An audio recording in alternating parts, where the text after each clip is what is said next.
Maybe don't know. This time, this time, this time, this time, this time to build. This time to build. This time to build. This time to build. This time to build. This time to build. This time power. This time to build power. This time to build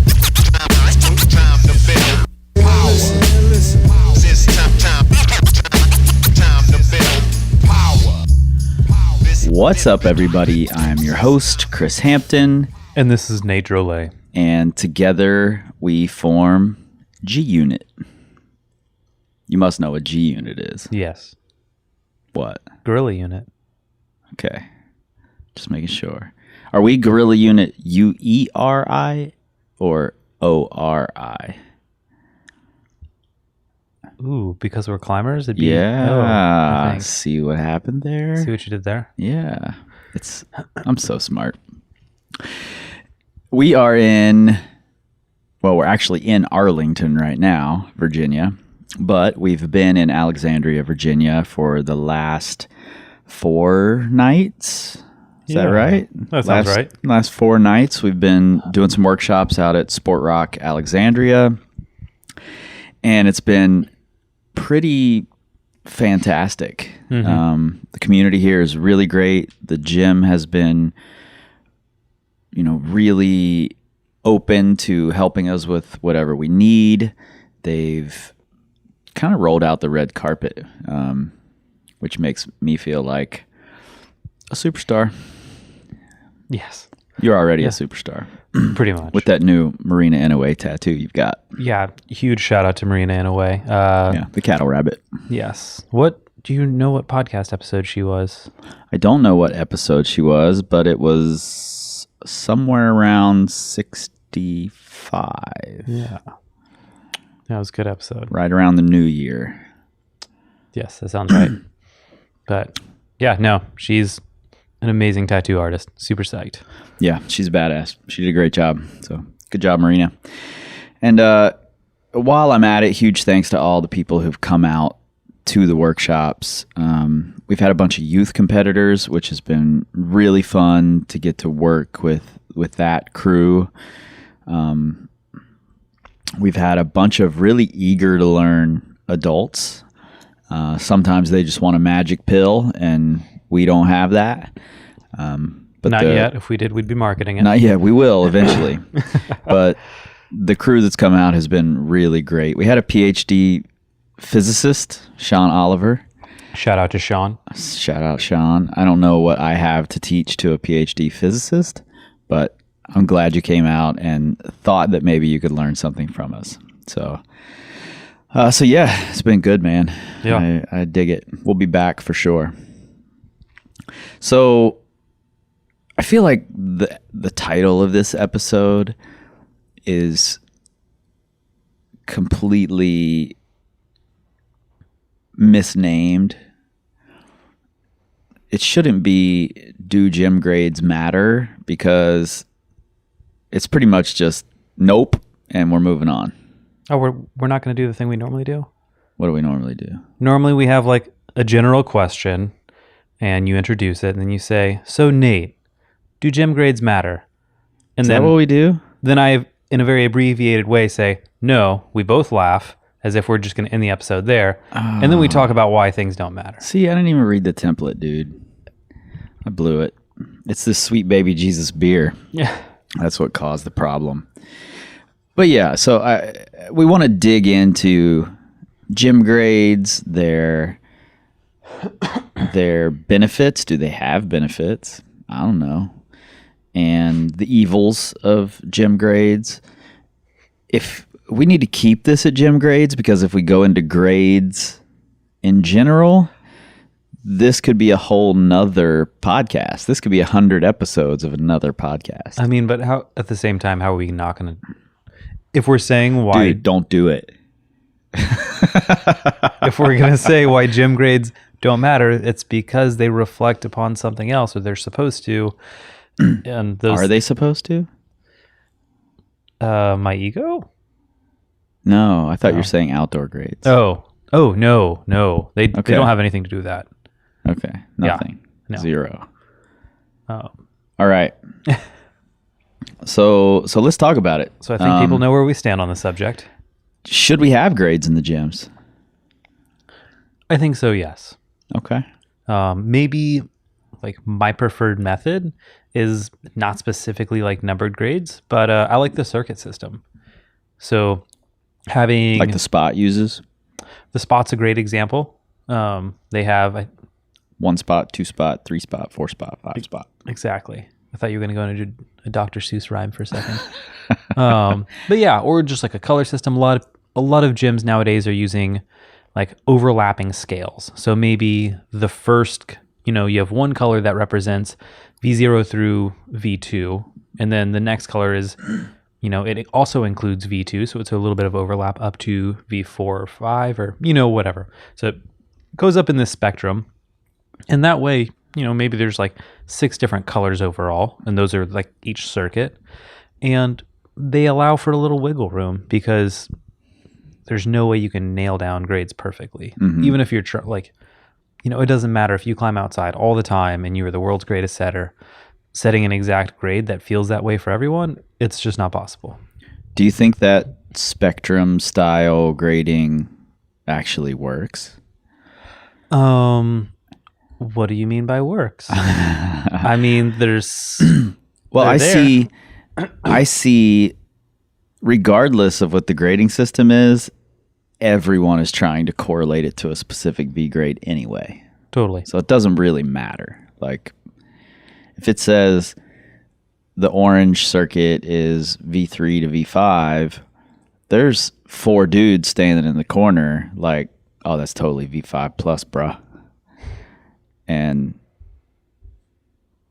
so the that scale just doesn't even matter to them. They're still trying to correlate it. So So does it make a difference having something like the orange scale or the orange circuit? Would it be better to not have the V grades attached at all? Or would that even matter? Will people still try to correlate it? I think Because it's people what we know. I think people would still try to correlate it. Like, I mean, yeah, because if you didn't have grades, they would still try and correlate it. And I mean, we have to. It's what we know. It's the yeah, and there's a common argument that you hear that if we didn't have grades, if people went outside, how would they know what to get on? Like, but here's the thing about that is that no one actually takes gym grades at face value. Like, I don't take outdoor grades at face value. as you shouldn't. But with gym grades, everyone is just like, oh yeah, my gym's like super sandbagged, or like, oh, that gym's really soft. It's like, Right. and the reason they know this, or the reason they feel this way, they think this, is because they've talked about it with other people about what grades really should be. So really, everyone has their own idea of what things should be. And like, other than brand new beginners who just have no experience whatsoever, like, yeah, the gym grades are very much just a vague suggestion, a talking point. So as what we're you're showing. saying is that gym grades are pretty much exactly like outdoor grades. A vague suggestion. Yeah. And we really have no fucking clue. Yeah. I mean, yes. Like outside, well, if we're going to get into this, I was going to say outside has consensus. Does but, it? Or does everyone just take the grade? So here's the funny thing.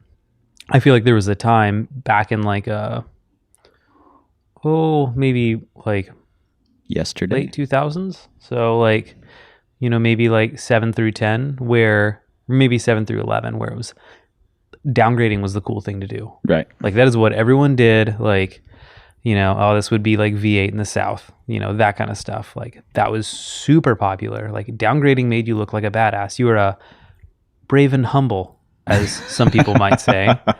And so like that was just like the mentality, was to downgrade everything. And what's funny is now you look, there are a lot of things that for maybe 3 or 4 years had always been like forever. It had always been a certain grade. Let's say something had been V10 forever.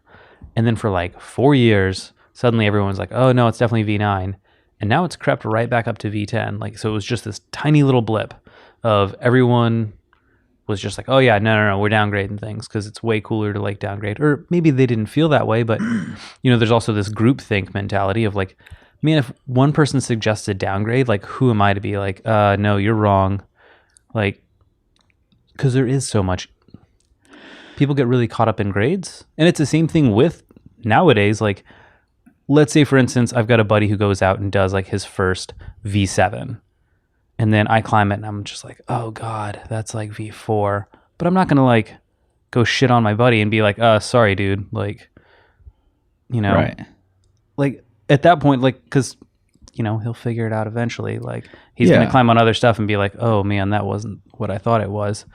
So there's just a lot more to it than like, this is not an objective scale. Like as great as it would be, it's simply not. Yeah, totally. And I think you can't mention that for a while things were graded in a wonky fashion without also recognizing that caused a whole generation of climbers to have the construct of these wonky grades. And then they become the people grading things and upgrading or downgrading things or giving consensus to things. So it's pretty much been out of control. In my opinion, it's pretty much been out of control since John Sherman put it out there. Mm-hmm. And gyms don't really have a choice, I think, but to use some sort of measuring stick. And we're always going to try and correlate it right back to the V scale, no matter what. I mean, in our gym, in the machine shop, we use Easy, Tricky, Hard, Desperate Savage, Haas as our grading scale. Mm-hmm. But even still, there's not a fucking day goes by that we don't. Well, how hard do you really think this is? But And about this tricky. I'm like, I think it's a hard desperate. and then we're like, well, what's that equate to? Like V6, Mm-hmm. So so no matter what the intentions are, it gets correlated right back to the V scale. And no, go ahead. Oh, I was gonna say, and even then, like, it dives even deeper with that, because then it's like, okay, is it like V6? Is this like Art of the Vogie left V6, or is this like King Cobra and Waco Tanks V6? Way different stories. I mean, that's Yeah, totally. So yeah, you totally like it does dig in so deep. Which I mean, when it comes down to it, like if people are using gym climbing to prepare for outside, like I'm totally fine with the idea of like trying to relate it to their goals. Like if your goal is to climb harder outside, like you want to know where you're at. Yeah. And we have to keep in mind that all this shit's been graded by humans. Mm-hmm. We're all fallible, especially when it comes to judging the difficulty of something we practice over and over and over and over and over and over and over. We all remark on this idea that, oh, when I did it, it felt really easy. Does that mean you should downgrade your first V10 to V4 because it felt really easy when you did it? Probably not. But we have no idea how to judge what that level of difficulty is. And I don't really know anyone who can answer the question, how do you measure difficulty? What are the key points that you look at in measuring difficulty? It's not hold size, because there's some really hard problems with pretty big holds. There's some, There's some air quotes, really easy problems Yeah. with some nails hard holds. Tiny little holds. Yeah. It's not the size of the moves, because you can tic-tac your way up some horrible little holds or big holds with no feet facing the wrong direction, and then it becomes a really hard thing. Mm-hmm. So I don't know what the criteria are that make something difficult. And I mean, it depends on your body size too. Like, Yeah, exactly. you look at a lot of first ascensionists, like they're mostly underweight males who are, maybe a little bit like sometimes on the taller side, depending. Like, yeah.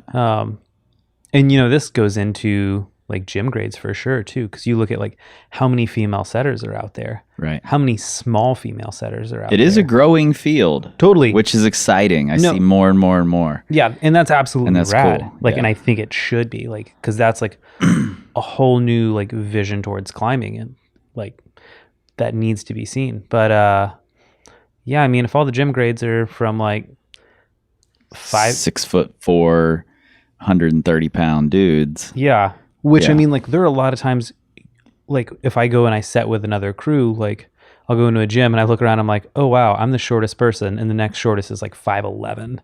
It's a bunch of like 5'11" dudes who, yeah, like they weigh the same that I do, and it's like, like yeah, if you're like if you're a woman who's 5 foot even, like nothing's gonna feel the same, like Right, indoors totally. versus outdoors. Totally. So there's this common argument that all gyms grade soft. I hear this argument all the damn time. The Climbing Pamphlet wrote an article about it. And I just don't think it's true. No, I don't think it's even a little bit true. We travel to a lot of gyms. lots. And some of the problems are soft. Some of the problems feel hard. Some of the problems feel spot on. It's strangely like climbing outside. I would even argue it's more consistent than outside. Okay. Like, if you go to Waco Tanks, home of the V grade, I mean, home of the V grade. the range between any grade, like you ask me any grade and I can show you something that in that grade, there's like what we would consider a V grade, a 4 V grade difference within a single like range. Sure. Like it is insane. Like just on absolutely anything. Especially in like lower ranges for sure. Like, but yeah, like I don't think gyms are any less consistent than outside is. Like you can do the same thing in Little Rock City, like in the whole Southeast. You can do it in Colorado for sure. Like anywhere you go, you'll find massive discrepancies in grades. Yeah, totally. And if anything, I actually would argue if we're looking at it completely on a personal bias, I would argue that gyms set and grade stiffly. I climb far better outside than I do in a gym, and it's pretty rare I climb anything harder than V8 in a gym. Mm-hmm. Pretty damn rare. But I can send harder grades. I've flashed V8 outside. It rarely happens in a gym, you know? Yeah. And that's me. Why all these people who are constantly complaining, or B, constantly talking about how gyms are grading soft to keep clients around, why they can't just see their own personal bias, I don't quite understand. Maybe, just maybe, hear me out here, it's that they spend way more time in the gym than they do outside. Mm-hmm. They've gotten really good at gym climbing on the angles that they're used to in the gym, at the holds that just get rotated around the gym and they get to use over and over and over and over. Setting styles. The setting styles that are the same constantly. You have interesting features in the gym, they end up with the same problem with different colored holds And over and over and over. to give an example of this, like, And nothing against the setters when I say that. It's just some angles, some features lend themselves to a specific type of movement. and every setter, like we have certain things that we have our own bias, like that setters enjoy, like, and you'll see this anytime you go to a gym, like, and we see it all the time, like, and it cracks me up.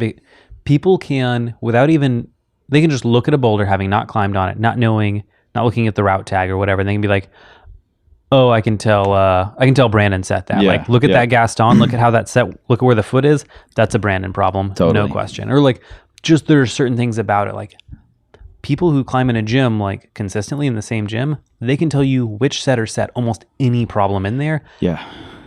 By only just looking at it. They're like, oh, they get really good at that gym. Mm-hmm. They get really good at it. Then they go outside and they get spanked and they're like, "Oh, my gym set's soft." No, you've just been practicing for your gym. Yeah. That's what you've gotten good at. If you spent all your time climbing outside and you occasionally went to the gym, I guarantee it's going to feel totally different. Absolutely. Guarantee it. Yeah, and I think and I'd say that we could even flip that around and say with people like you or I who have spent a lot more time, especially more recently, who've spent a lot more time outdoors, because for me, climbing inside feels... You think I've spent more time outdoors recently?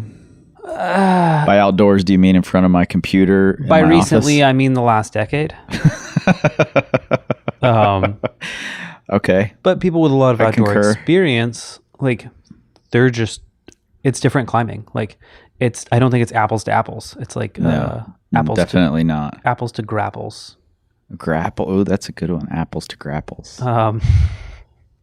Yeah, gym climbing, it has Oranges to tangelos. has a grape coating on it. But but yeah, gym climbing, yes, they're both climbing, but it's different. It is simpler in a lot of ways, but it is much more powerful in that same sense.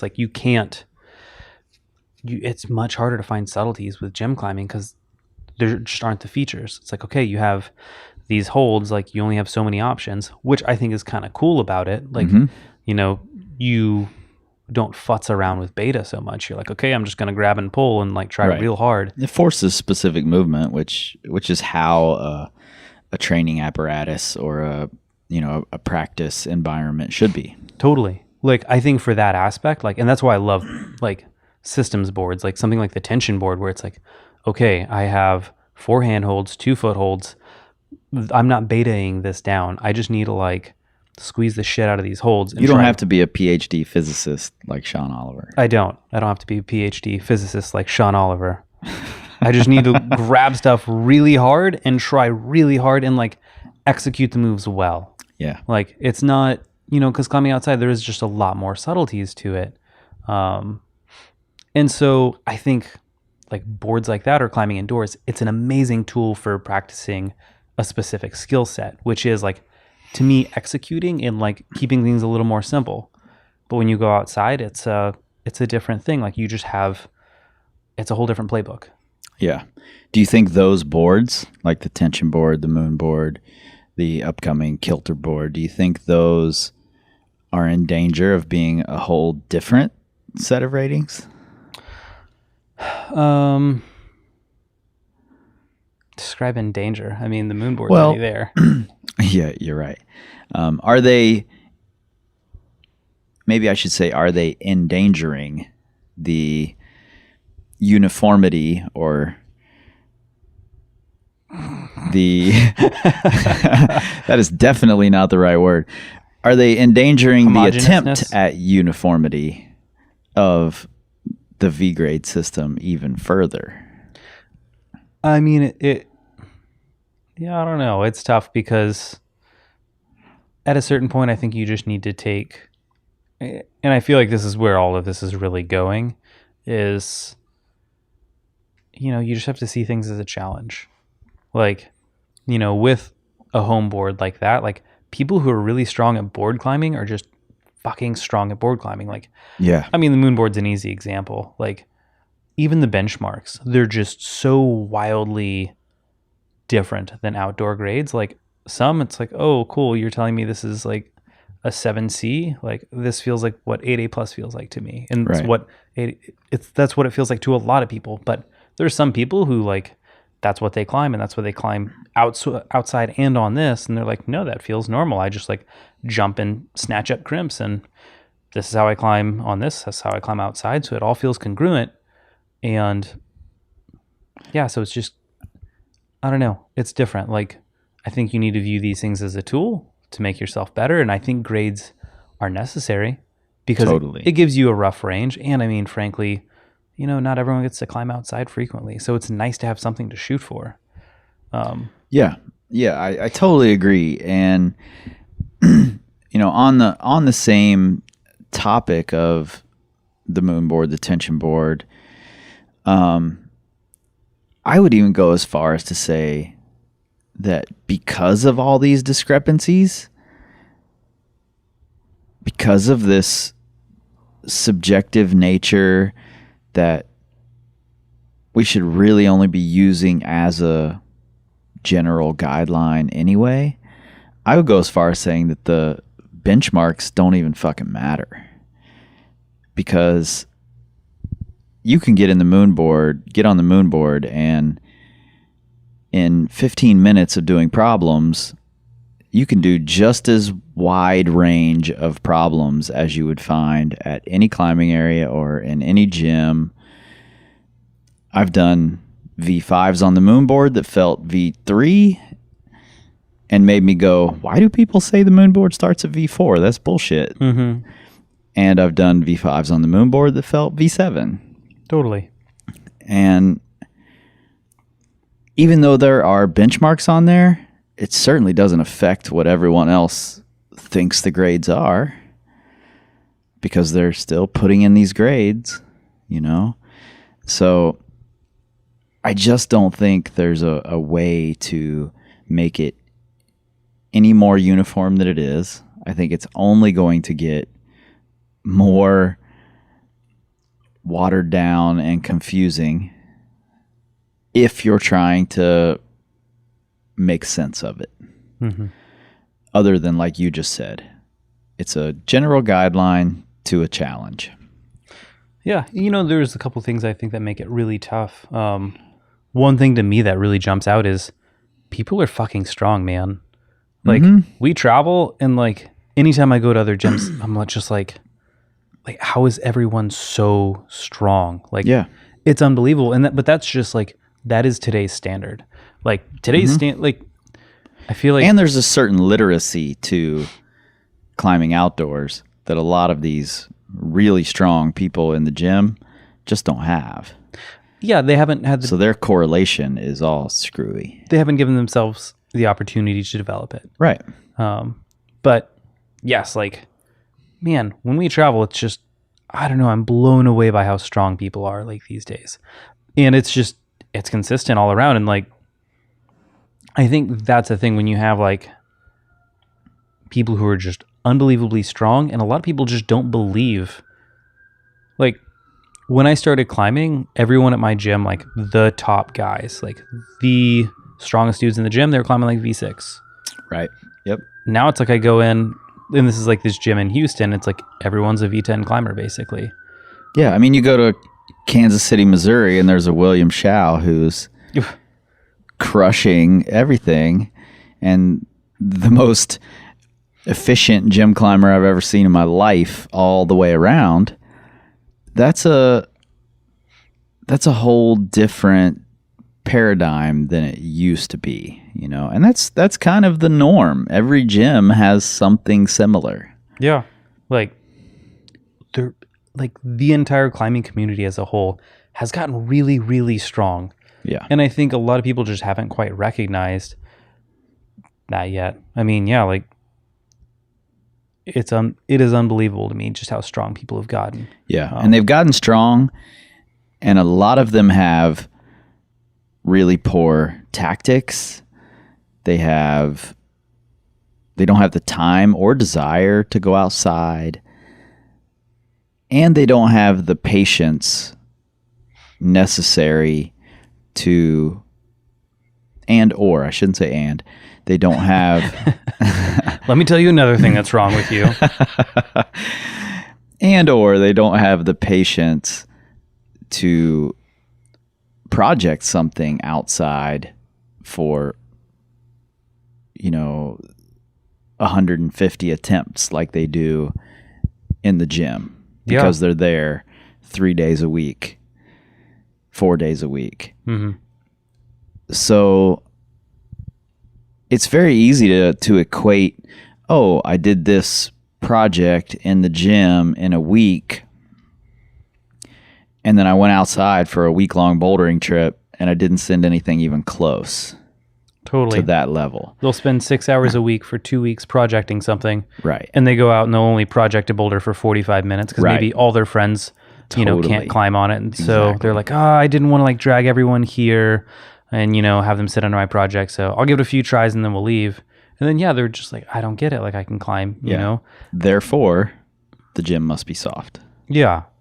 Yeah, no, totally. Like, there's just different measuring tools. Like, Yeah. and that, or there are different ways of measuring. It's like, And different skill sets. I mean, if you don't have the complete skill set for both environments, then you really can't correlate them apples to apples.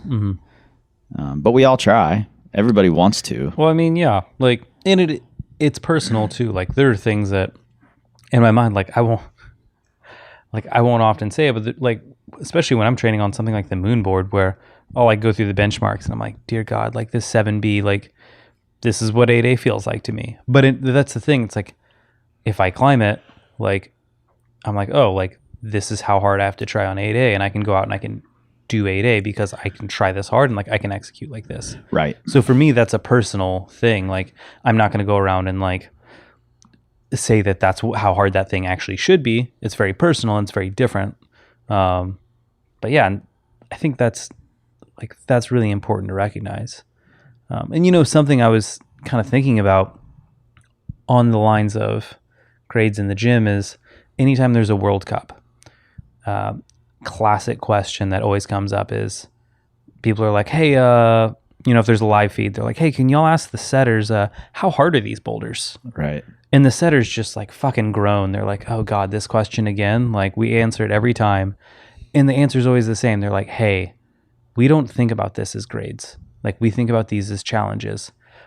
And the thing is, like, if you looked at the numerical grades on those, like, they're not that hard. Right. Like, a lot of them, like, women's finals boulders can be as easy as like V5.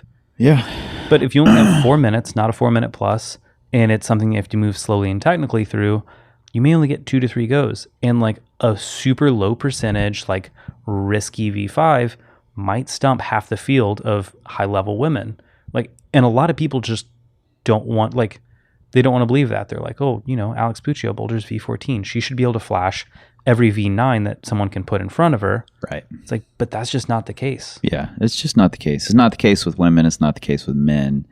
It really, we forget to look at a lot of the factors that are involved in how these grades feel to us. If someone gets to spend 3 hours a week or 3 hours a session for 3 days a week working on men's final 2, they're going to have a pretty good chance of doing it far better than Jan Hoyer had with 4 minutes.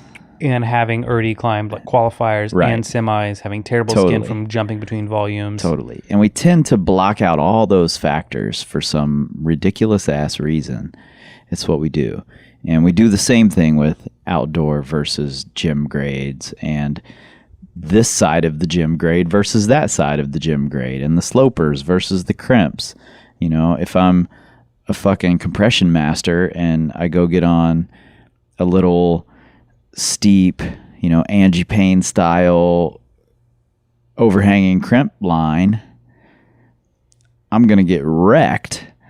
And I can't say, oh, well, I just did this V10 compression problem. There's no way this can be V7. It's got to be at least V11 because I can't do it. You know, that's not how it works. It's not how it works with any of these factors, not just the grip style. Yeah.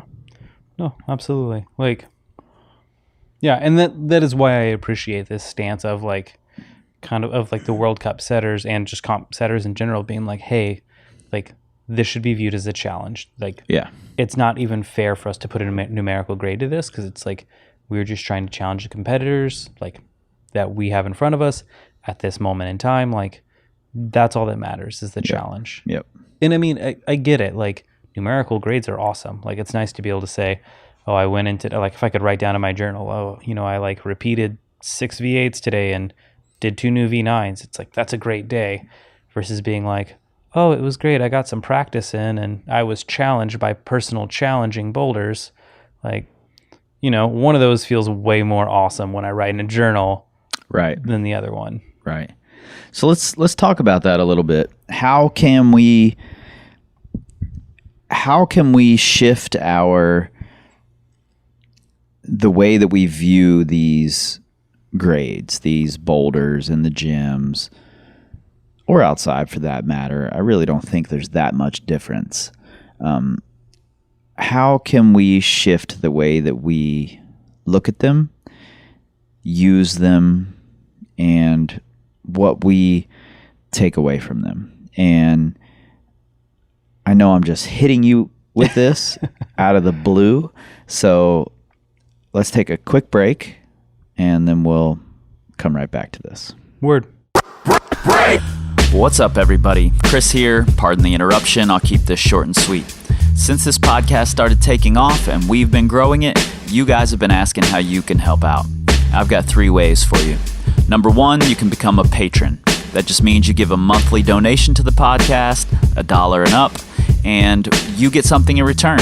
And you can check out what those rewards are at patreon.com/Power Company Podcast. Best of all, we'll keep it sponsor and commercial free for you. Number 2, you can rate us and review us on iTunes. I know it's a pain in the ass to go to iTunes and do all that, but it really helps us out. At least that's what I'm told by the podcast powers that be. And number 3, perhaps the easiest way and the best way to help us out is to share us on your social medias. Anytime you see us post up a new podcast, please share it with your friends. Tag people who will really appreciate it or who need to hear the advice that we're giving. All right. Thank you guys, and back to the show. And we are back. I refreshed my beer. I have the Southern Tier Pumpkin, which tastes exactly like a pumpkin pie. And when I bought it at the store tonight, I was like, it's only April. Yeah. So I looked at the date and it says vintage 2017. I find that rather interesting, but it's good nonetheless. Okay, so how can we change what we get out of this experience with grades? Are there things we can do to turn it into a more positive experience and less arguing, less bickering, less, there's no way that's V5, bruh. How can we get more out of it than just that? I mean, this is a tough question. No doubt. Like, I mean, because the thing is, like, I like the idea of being able to measure your progress. I mean, that's any sport you do, you measure progress. And, I mean, we're the first to say, like, you shouldn't be measuring whether you're becoming a better rock climber by, oh, am I hanging more weight off my harness when I'm doing dead hangs? It's like, because that's a good thing. Like, of course you should measure whether you're a better climber by that. God damn it. I do want to say this, though. You just brought something up really interesting. There was an argument on Facebook a while ago. Imagine that, an argument on Facebook. And Andrew Bisharat got involved. Imagine that. Andrew Bisharat got involved. And he commented that in no other sport are we concerned with, or our records or the data that's kept for, you know, how difficult parts of the sports are. In no other sport are they concerned about height or, you know, body morphology or weight or anything else. So when climbers start saying, oh, well, that's such and such grade for me at this height, it seemed as if he had an issue with that because no other sport does it, and we need a more standard version. But then, like 2 days later, and I told you about this when it happened, 2 days later, you and I were separately listening to the Talent Code. Talent Code or Sports Gene? It was the Sports Gene, Sports right? Gene, yeah. David Epstein. Yep. We were listening to the Sports Gene separately. for a discussion we were going to have. But we were on the phone discussing it at the same time. Pretty much. And in it, he mentions that high jump records do delineate for the difference in the jumper's height versus the height that they jumped. Yes, there is absolute records, and then there's records per height compared, or yeah, Right. the height you've jumped compared to your own personal height. Right. So why don't we just have grades for different heights? Because, dear God, it's confusing enough. Like, I'm going to go ahead and qualify this. I may very well have that backwards. It might have been Peter Beal that was pissed about the grades, and Andrew Bisharat was arguing for having height differences. I don't remember exactly, but I know those two dudes were involved, and I know they were both arguing about something. And I was there too, so what's that say about me? instigator. Man, it's just tough. I mean, like I was saying, like, you know, you should be measuring your progress. Like, that is an important part of getting better at anything. And we're the first to say, like, you know, your deadlift numbers or your dead hang numbers, like, great things to track. Like, you should track them, measure them, like, try and progress them because they are useful things. But those things alone don't make you a better rock climber. Like, what makes you a better rock climber is, like, climbing harder rock climbs, like, consistently. And so without grades, how do we know if we're climbing harder rock climbs consistently? It's kind of a conundrum. You just said something really interesting that That's the second time you said that. popped well, it's the second time you've ever said anything interesting. I'm on a roll. It popped something into my head that all these assessments we've been doing, it's tough for people to not want to compare themselves against other people. Mm-hmm. But in my mind, the real money of the assessment is to compare yourself in the future against yourself in the past. That's not even possible. Compare yourself in the present against yourself in the past. I was going to let you work that one out. And The once and future Chris. and that's how we can view gym grades. As in, especially if you have a moon board, if you have a tension board, it's a little tougher with the gym set because that's subject to change every single time the gym set changes. But if you have something like the moon board or tension board or any kind of project wall or spray wall That doesn't change. that doesn't change, then you have the ability to climb a problem and then compare yourself on it later. Mm-hmm. Compare yourself against that earlier performance. And if we could view gym grades in general as that, like this training season, I average roughly being able to do V7 in the gym. Next training season, I average roughly being able to do V8 in the gym. That's a much better way to look at it, in my opinion, than trying to equate it to outdoor grades. Look at it as a measurement of your skill in the gym. If you're putting up the numbers you want to outside, then who fucking cares what you're climbing in the gym? Yeah. You know? And if the gym is your only game, then none of it matters anyway. So let's say this. What if the gym was your only game? Like, let's say, I'm trying to pick some middle of nowhere city, but I don't want to like totally shit on someone right now. Let's say you live in Mississippi. Honolulu. I'll make fun of Mississippi. Let's say you live in the middle of, I don't know, Jackson, Mississippi. Do they have a climbing gym? I'm not sure. I have no idea. Let's say let's pretend there is one. Okay. And let's say you only get to rock climb like Sorry, Jackson, Mississippi. sorry. You have 2 weeks off a year and you get to go climbing then. Otherwise, like, man, 50 weeks of the year, you know, you're psyched on climbing in the gym because you have to be. If you're not psyched on climbing in the gym, you're spending 50 weeks a year really not psyched. So in this case, the gym isn't their only game. I'm trying to give them the benefit of the doubt. You're still thinking in terms of a person who wants to outdoor rock climb. Okay, let's say this. Let's say outdoor rock climbing to them is like a stand-up paddleboarding. It's like this recreational activity that, that's Why would neat. anyone do that? It's neat, and that's cool. It's you neat. do it when the weather's pleasant. It's an outdoor activity that gets you away from the computer. But Yeah. for them, like it's it's just a fun thing they do. It's not the end goal. Okay. So, I mean, yeah, if you're spending that much time in the gym, like I hope you're psyched on it. Like, so for them, like, You forgot where what you were is going with this. I didn't you? know you threw me off. I was on a roll with stand-up paddleboarding. Like, what's the best approach?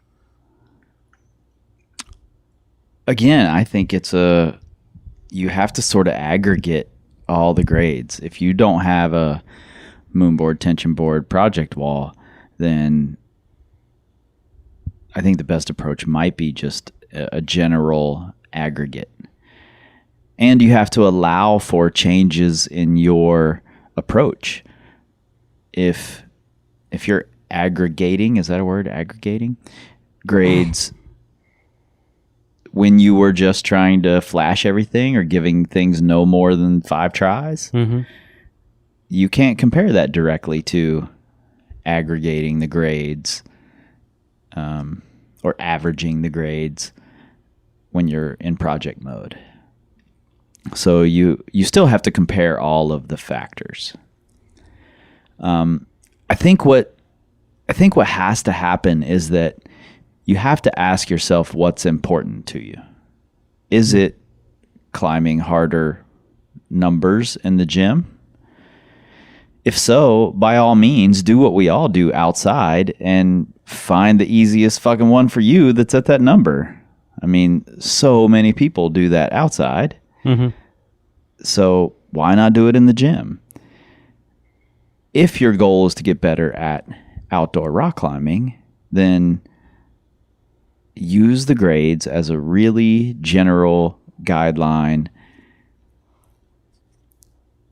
to have some idea of what might challenge you. If I go in the gym, let me ask you this. When you go into the gym, when we go to a new gym to do a workshop, you walk into the gym for the first time, we're going to do a bouldering session. What do you gravitate toward and why? I go over. I look for the wall with all the strongest locals on it, and I go flex on those beta males. No, you don't. You look for the wall with the tattooed girls on it, and you go there. Well, to be fair, I'm working my weaknesses, which are redheads.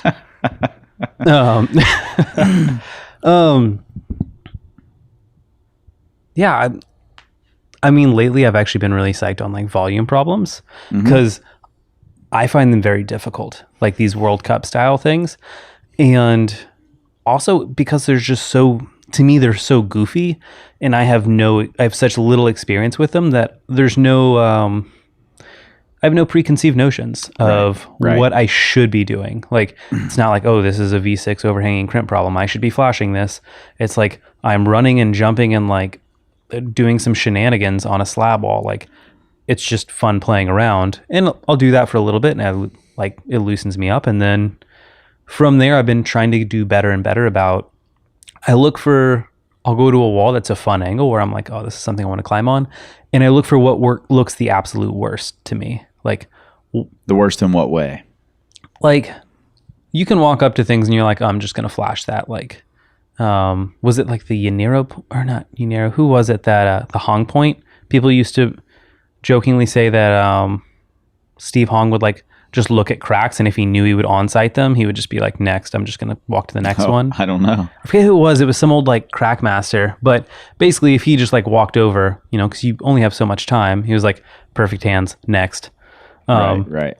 But I mean, you go into the gym and there are certain things that may have a hard number assigned, and you look at them and you're like, the only reason I would get on this is to like fluff my ego. Like, I know I'm just going to do it first try or second try. But then you can look at something else that might be a grade or two lower and you're like, that looks fucked up. Like, I'm going to have to like project that all day, and that's going to be like 3 number grades lower than what I feel like I should be doing. that's what I try and aim for. Yeah, lately I've been going, and part of this is because I have a home wall that I'm trying to fill out with really cool, interesting holds.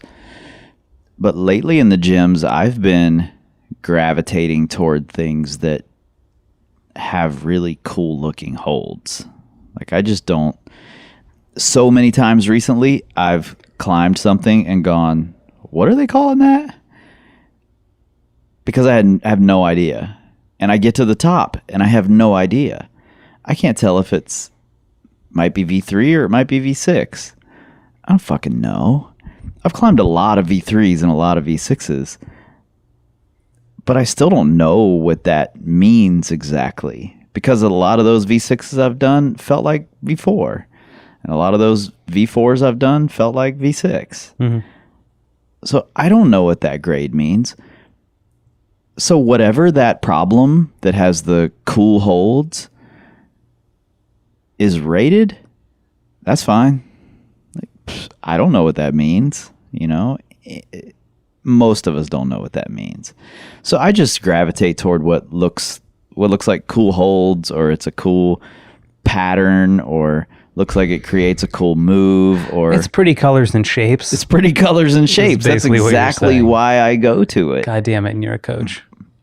I climbed I think 3 or 4 problems in Earth Treks Columbia with my friend Dana, simply because the holds look like Darth Vader. Like they were dual techs, black, super shiny dual techs, and they reminded me of Darth Vader. And I was like, oh shit, I gotta climb on these Darth Vader holds. I don't remember what the grades were. It doesn't matter. I didn't know what the grades were pulling on. They just look like cool ass Darth Vader puzzle pieces. So I feel like we've gone on a bit of a tangent. well, I'm sure we have, but that's generally what we do. It's a sound strategy, and that we make sound, and it's a strategy.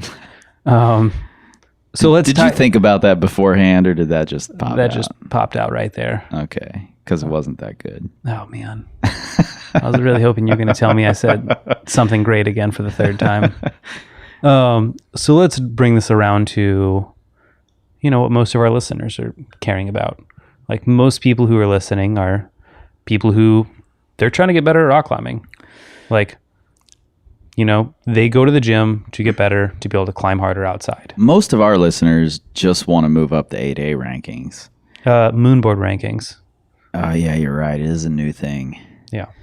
So, but you can't put your gym problems in the Moonboard app, and you can't put your gym problems in the 8A. So, I mean, not with that attitude. so you're screwed. But seriously, what is someone to do if their goal is, if they're like, hey, I'm a weekend warrior. I get a few months of good weather a year. Otherwise I need to be psyched on indoor rock climbing. Yeah. The summers where I live suck. I mean, great example is when you lived in Cincinnati, for you, the summers were you had to be psyched on gym climbing. Otherwise you were probably going to go crazy. Yep. So if that's your situation, how do you interpret grades?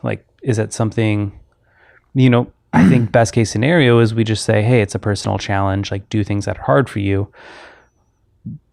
But numbers are nice too.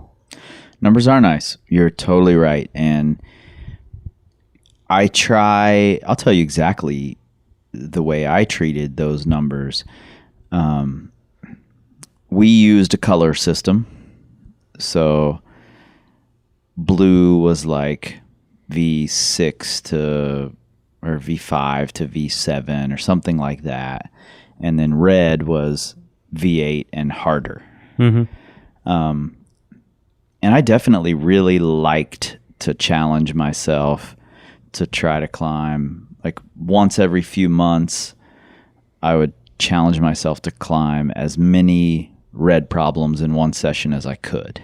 Mm-hmm. And these are problems that I've dialed in throughout the training cycle.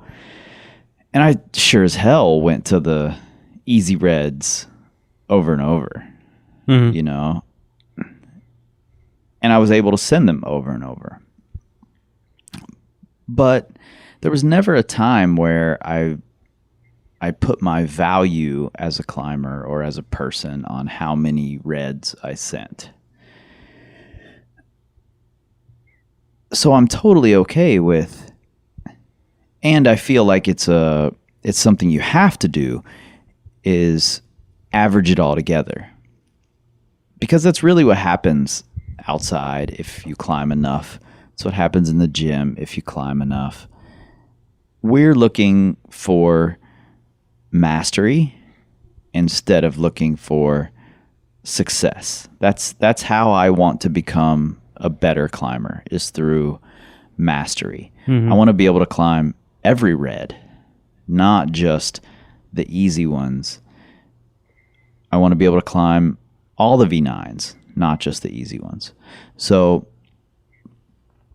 I average it out. And if I do 2 or 3 easy ones and that makes me feel like a total badass because I flashed some reds in the gym, then I go find a few hard ones that are going to spank me and even the whole thing out. It really comes down to what the difficulty is for you at that moment and what difficulty you're looking for within your training program or your personal continuum.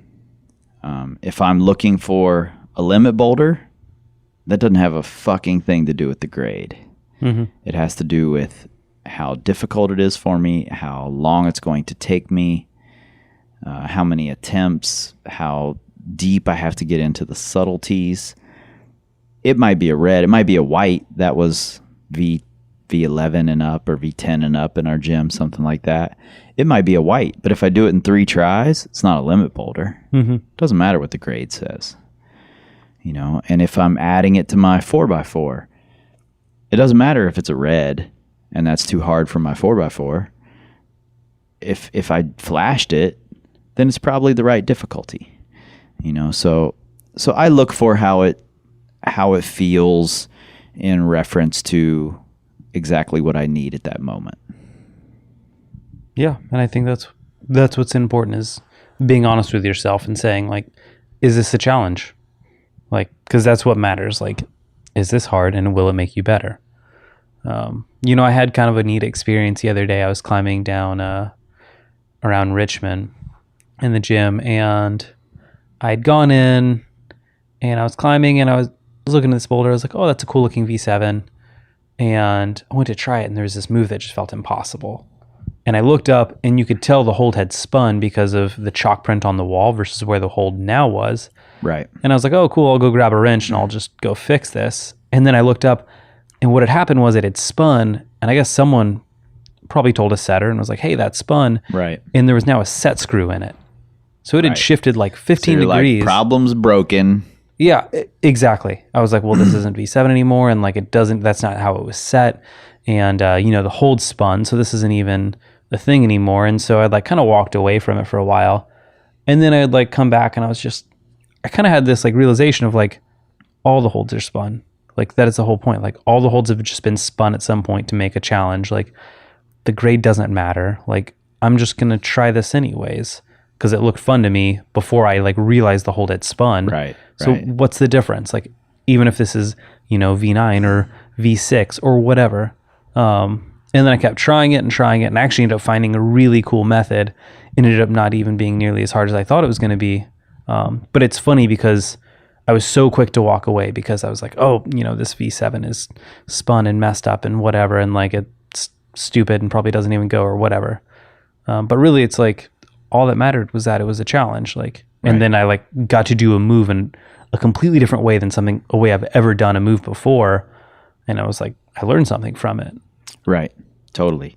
And that's exactly why today we were in Sport Rock and they had a top rope on this, I don't even know what to call it. Oh God. Giant volume monstrosity. Yeah. It just looked like it looked like the most fun rock climb I've ever looked at. And as soon as I saw it, as soon as we walked into the gym, I was like, I got to climb that. Mm-hmm. And I said it out loud, like, I'm going to climb that. Like, if we have to come in here just to climb that route, I'm climbing it. We pretty much did. And we pretty much did. But I walked over to it and there was no grade. And I thought about this for quite a while afterward, actually, because you had done a 12 before we went to do our up, down, ups. And I was like, I should do a 12 too. And I'm like, maybe I did. I don't know. That's probably like 5'9" trad line. Yeah, I don't know. It looked like trad climbing. It did look like, it felt like off-width, dihedral, refrigerator wrestling, mantling. And I have no fucking clue what I would grade it. But does that matter? None. It didn't matter at all. It was the most fun I've had climbing a gym route ever. Period. And it was challenging the whole way. Mm-hmm. There was one specific part where it's this big half barrel feature that I could just span the width of, that I know was ugly. Like, my feet were sliding. I couldn't quite, it wasn't like the rest of it felt like I figured out the rest of it. Most of the rest of it. That part was ugly. And on the way down, I was like, I want to make that part better. Like, I wish that barrel feature was on the ground so I could boulder it a few times and really figure it out. I wasn't thinking about the grade at all until we started doing our up, down, ups. And I'm like, I'm a 512 behind, you know? And then I started wondering what the grade was. But it just doesn't matter. It was incredibly fun. It was challenging. It took a lot of thought. It took me like 14 minutes to climb it or something. You know? Yeah. Which was great because I was really pumped. So I needed the rest. So I think that's, again, you have to know what you want to get out of it. If you want fun out of it, maybe the grades are really fun for you. I don't know. Maybe you love bickering about that shit, Peter Beal. Or, sorry, Peter, but you know that. And maybe that's just what you look for and love. And that's fine if that's the case. But that's not the case for me. It's not the case for most people. Most people are climbing because they love climbing, and then these grades start fucking with their egos and their self-worth, and it becomes a real problem. So figure out what you want out of it. If that's fun, if that's to be a better rock climber, whatever it is, there's a really good chance that it doesn't directly relate to what the grades in your gym are.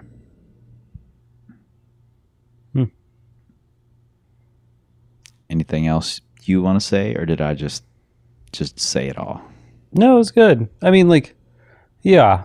Only thing I guess I'd finish with is, I mean, I'll be honest, I have no problem with chasing grades. Like, no, especially outside. For sure. Like, that's why I went to Playmate of the Year in Joe's Valley, because I knew it was the V9 I had the best chance at. I thought it's because I recommended it. Well, you recommended it because I had the best chance at it. Yeah. I need to throw you a softball. You were hurt. But I mean, like, I don't know. I come from a distance running background. Like, if you were racing as a distance runner, you were literally chasing time. Like, that is the goal. Right. Like, you are, like, your skill is measured to the second, to the 10th of a second. Like, so I fully get, like, you know, there are times where, like, being too obsessed with grades can, like, be frustrating, and it can kind of take you away from other things like your enjoyment. But man, I've got no problem with saying, like, hey, my goal is to climb this grade, and that's what I want to do by this amount of time. So I don't think there's anything wrong with that. If it's, you know, if that's what your goal is. But yeah, this is, I do think, as much as we've said, like, there is a lot of inconsistency with outside grading, like, if your goal is climbing a certain grade outside, then awesome. Like, get after it. Yeah, totally. But yeah, and don't let the way indoor climbs feel discourage you.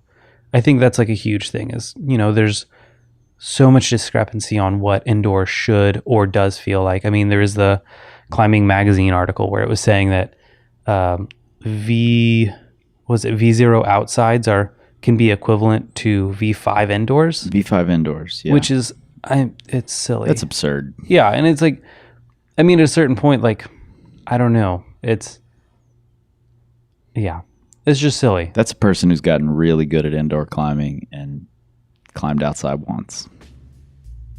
Quite possibly. That's what it sounds like. But, I mean, regardless, like, figure out what your goals are. If your goals are to climb hard outside, do what it takes to climb hard outside. Yep. Like, and don't let the grades that other people associated to indoor problems or indoor systems boards discourage you. If you're getting better, that's what matters. Totally. And what really matters is how many times you've visited powercompanyclimbing.com and whether you've bought a finger care kit, process journal, ebook, proven plan, custom plan, tee or tank. Lana's going to be so proud that I got all of those in. And whether you're liking us on the Facebooks, following what we do over there, whether you follow on the Instagrams at Power Company Climbing, and whether you're trying to spread the word on the Twitters. Because we sure as hell aren't trying to spread the word on the Twitters. Because we don't tweet. We scream like eagles. This time,